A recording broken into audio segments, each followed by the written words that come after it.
Bonjour à tous et à toutes et bienvenue au podcast La Galerie des Créateurs. Qu'est-ce que le podcast La Galerie des Créateurs ? Je vous explique en quelques mots. Ce n'est pas compliqué. Depuis 10 ans, nous sommes présents à Quimper et à Concarneau pour organiser des marchés artisanaux. C'est bien de mettre les créateurs en avant sur les marchés, mais si on allait à leur rencontre et qu'ils nous parlaient de leur passion, le métier qu'ils font et les créations, eh bien c'est parti.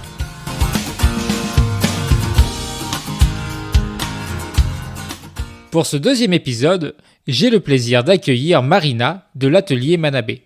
Ergothérapeute de métier, en 2023, elle décide de se professionnaliser dans le travail de la laine. Tout au long de cet épisode, elle va nous parler de ce métier, de sa passion et de son monde créatif.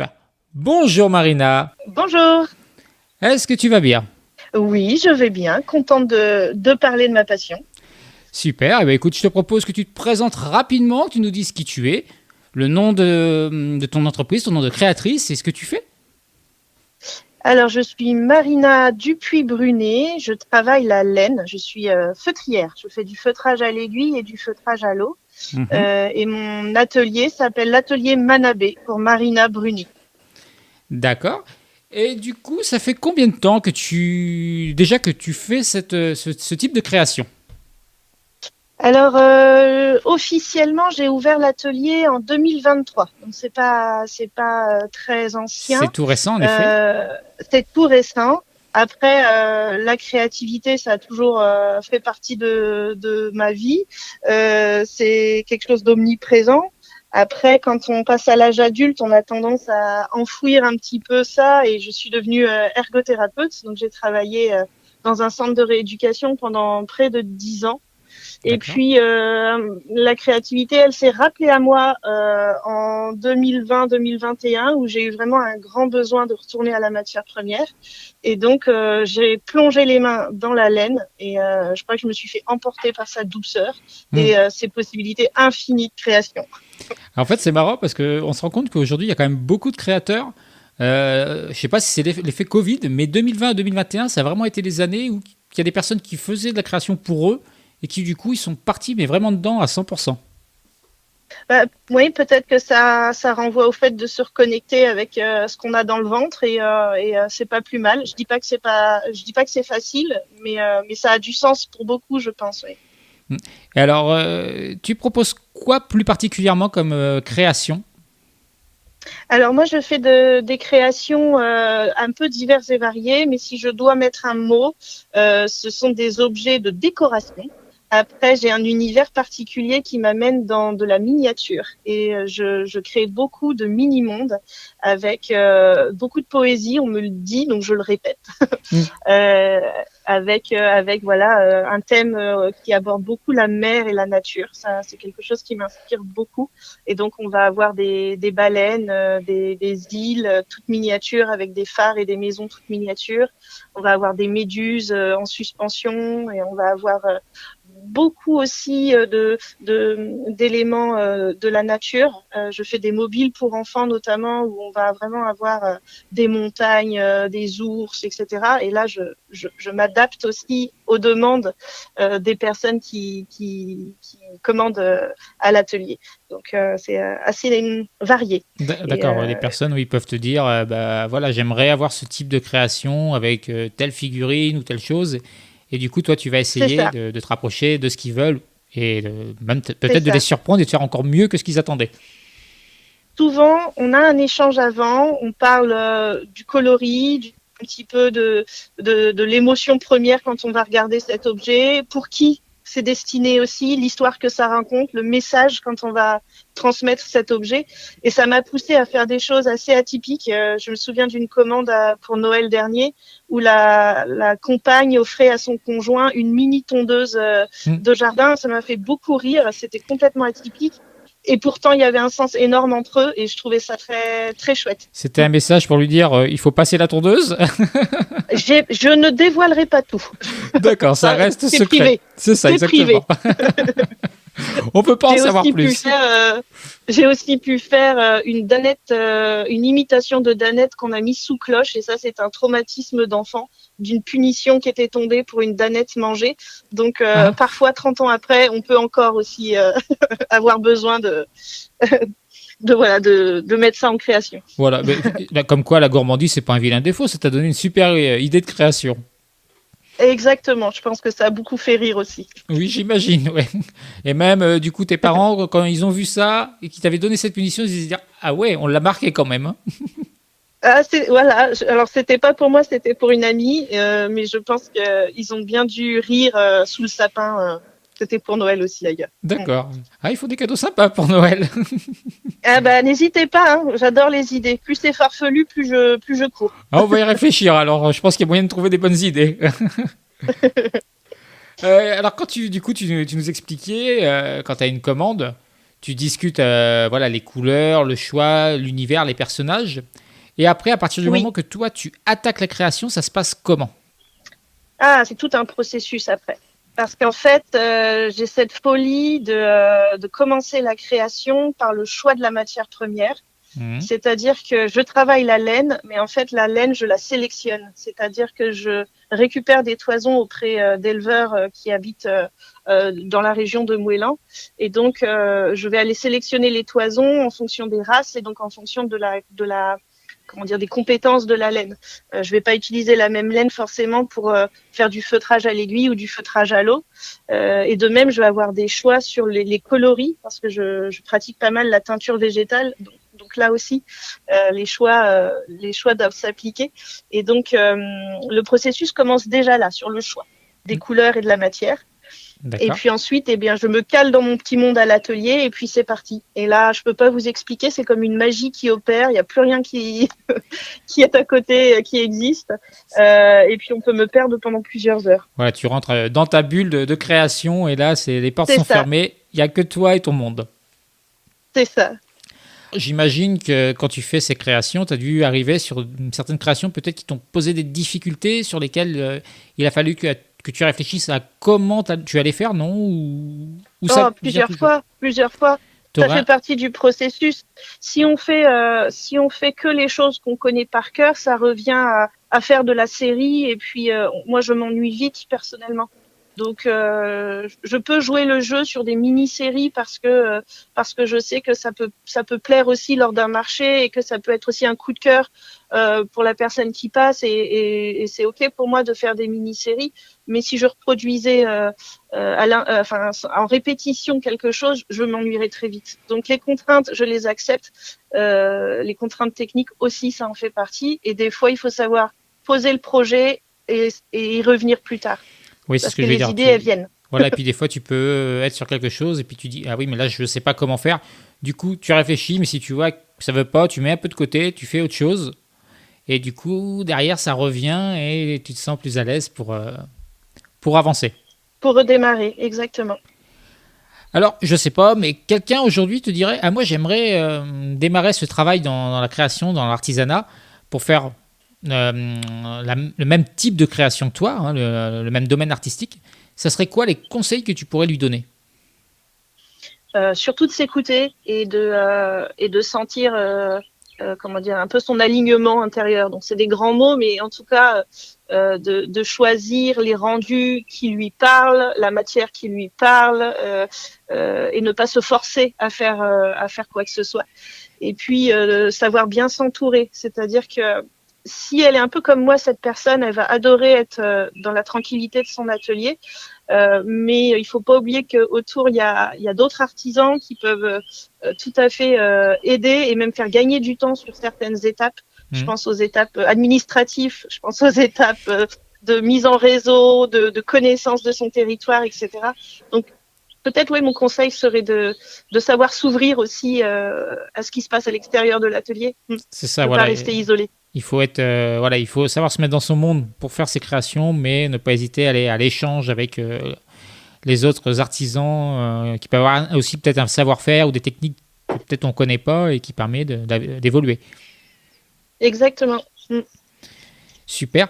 Est-ce que tu as une pièce, une création que tu as fait et qui t'a vraiment marqué, que on va dire, c'est ta pièce préférée et c'est le modèle, tu dis, ouais, celui-là, c'est le meilleur que j'ai pu faire aujourd'hui.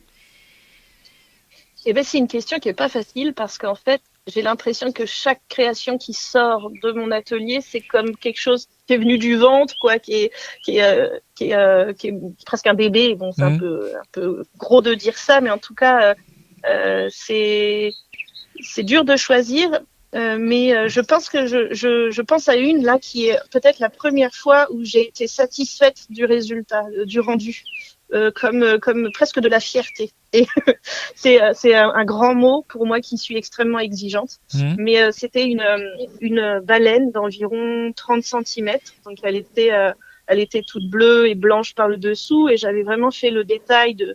Elle avait un regard hyper doux, elle avait les détails des crustacés sur les nageoires, et sur son dos, elle avait un mini-monde, comme j'aime bien les faire.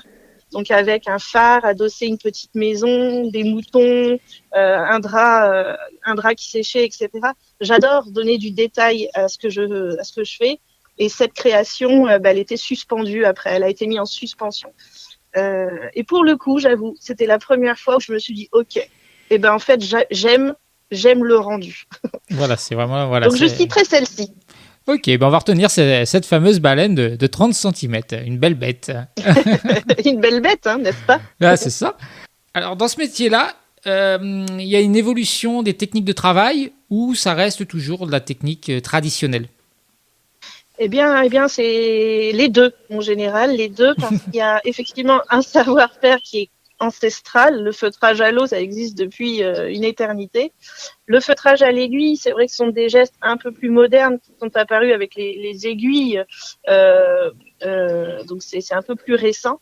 Donc je dirais que c'est un métier qui peut toujours évoluer, mais je pense que l'enjeu aujourd'hui, elle est sur la filière laine qui est en train de revenir, parce qu'aujourd'hui la laine, elle est traitée comme un déchet. En tout cas en France, elle n'est pas du tout valorisée. Et donc il y a des petites filières qui commencent à se recréer, mais c'est très sensible.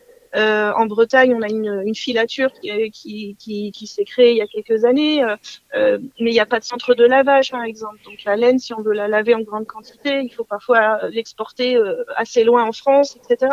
Donc l'enjeu, je pense, de la profession, c'est de continuer à avoir une matière première respectueuse de l'environnement, si possible locale, et voilà, et de conserver ces gestes-là, quoi. C'est ça, c'est, on va dire, la question qui se pose de plus en plus, de faire attention à l'environnement, et du coup, c'est l'évolution que le métier peut aller pour que ce soit mieux pour tout le monde, en fait. Oui, c'est ça, plus respectueux du vivant. Alors maintenant, je vais avoir une autre question.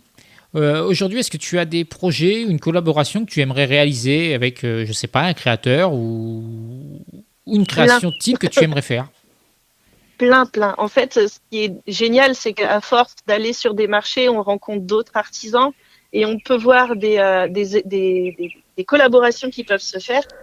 Par exemple, j'ai rencontré un monsieur qui travaille sur Guidel et qui fait des luminaires. Eh bien, moi, j'ai très envie, effectivement, de faire des abat-jours en laine. Ça se porte bien. Donc, on est en train de travailler dessus. C'est pas encore quelque chose que j'annonce officiellement, mais c'est en cours. De même qu'on peut faire des savons feutrés. Donc là, je peux aussi aller travailler avec des personnes qui fabriquent leurs savons. Ensuite, on entoure tout ce savon avec de la laine, ce qui a beaucoup du coup comment dire, au moment de la douche, le fait que la laine et le savon viennent frotter la peau, ça fait un gommage. C'est extrêmement agréable. Donc voilà, il y a plein de collaborations qui peuvent se faire dans les objets qui sortiront de l'atelier, mais c'est en cours. Et puis, il y a des collaborations aussi que j'aimerais voir venir, ce qui est plus de l'ordre de la transmission, parce que j'anime des ateliers et des stages, et j'aimerais beaucoup aller dans des institutions, donc dans des écoles, dans des EHPAD, dans des associations, mais ça c'est pareil, c'est du réseau à construire et de la communication à faire, donc affaire à suivre. Mais oui, j'en ai plein, des collaborations que j'aimerais voir venir. Alors ça c'est parfait, on suivra toute cette évolution au fil de la laine, j'ai envie de dire. Hein. Oui, avec plaisir. Alors Marina, tu nous parlais tout à l'heure des cours et des ateliers que tu proposes. Est-ce que tu pourrais nous parler comment ça se passe, pour quelle tranche d'âge tu proposes ce genre d'atelier? Oui, tout à fait. En fait, j'ai la chance d'avoir un atelier qui jouxte ma maison. Et donc, je peux accueillir dans cet atelier jusque 6 personnes en même temps. Et c'est vraiment un format que je dépasserai pas parce que à 6, c'est déjà très bien pour faire un travail suivi. L'idée, c'est pas de laisser les gens tout seuls face à leur création. Et donc, je propose, on va dire, 2 formats. Soit c'est un temps d'initiation qui va durer à peu près 2 heures, où on travaille en aplat, soit le geste de feutrage à l'eau, soit le geste de feutrage à l'aiguille. Soit c'est des stages un peu plus denses, où on va aller dans la technique un peu plus, où on travaillera le volume avec la laine. Et donc là, on est plus sur du entre 4 et 8 heures en fonction de ce que les gens ont envie de découvrir aussi. Et c'est pour toute tranche d'âge. À partir du moment où l'enfant a 7 ans, on peut vraiment tout pratiquer, y compris le feutrage à l'aiguille, sur ces séances-là. Et c'est vrai que je suis en train de construire aussi des séances pour les tout petits, pour les exporter en école, en maternelle, et juste avoir une approche très sensorielle de la laine. Et ça me plaît aussi. Mais pour l'instant, c'est en cours de création, ça. C'est pas encore existant. À suivre sur comment ça va évoluer pour ce genre de stage. Et je vais te poser une question toute bête, parce que moi, je suis technicien de maintenance, mais dans des unités psy. Et est-ce que c'est ce genre de travail que tu pourrais proposer avec des personnes qui ont des problèmes psy, mais qui sont des personnes qui sont stables? Bien sûr, tout à fait. En fait, moi, je vous ai raconté au début que j'étais ergothérapeute, et donc typiquement l'ergothérapie, c'est de ramener de l'activité dans un soin, un processus de soin. Et donc j'ai été formée en plus pour tenir un atelier, pour vraiment l'animer. Et donc là, l'apport en plus de ma passion pour la laine, je me sentirais tout à fait en compétence pour le faire. Ouais. Tout à fait.